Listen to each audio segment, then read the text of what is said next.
Nagkayayaan na ba kayo magkakatropa na mag-swimming? Kung hindi pa, tara, samahan nyo ako sa nadiskubre ko. Nasa halagang 100 pesos mo nga pang-entrance mo na yan. May malawak na pool, magandang cottage, at syempre hot spring na to. O diba, napaka-solid ng 100 pesos mo. Take note, 24 hours to, kaya magsawa ka maglangoy. Kaya agad na kayong bumiyahe, kinulayan namin yung drawing na plano lang dati. Binaybay namin yung C5, Paranaque, Alabang, maya-maya nga lang, nandito na kami. Dito lang yan sa Spring Forest na located sa may Pansol, Laguna. Pagdating nga namin, syempre nagparking kami. Sobrang lawak ng parking nila dito kaya hindi kayo magsisisi. Kung galing pala kayo ng Manila at nakamotor kayo, 1 hour and 30 minutes lang mararating nyo na to. Tapos nag-entrance na rin kami dyan at nagluto ng kakainin namin. Pagkatapos nga maluto yan kumain na kami. Nagbaon pala kami dyan ng adobong manok, paan ng manok at syempre isda pangpulutan. Nag-inuman, nagkwentuhan. Syempre paggising ng umaga, naligo na rin. Grabe ang ganda ng mga pool nila dito. May pang matanda, may pang bata. Dito naman sa may taas, grabe, hot spring, may pabagsak pa nga ng tubig Meron din sila ditong padulasan. Cottage na pwede kang mamili kung special, semi-special at regular. Yung pinili pala namin dyan, yung regular, yung 1-2 kasi sakto na sa amin yan. Meron yan iwan, lamesa at upuan na bato. Kaya kung pupunta kayo dito,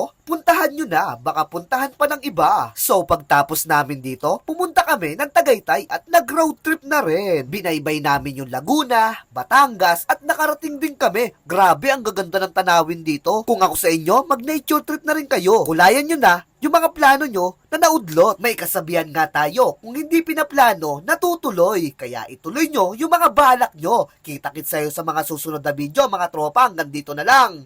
Bye-bye!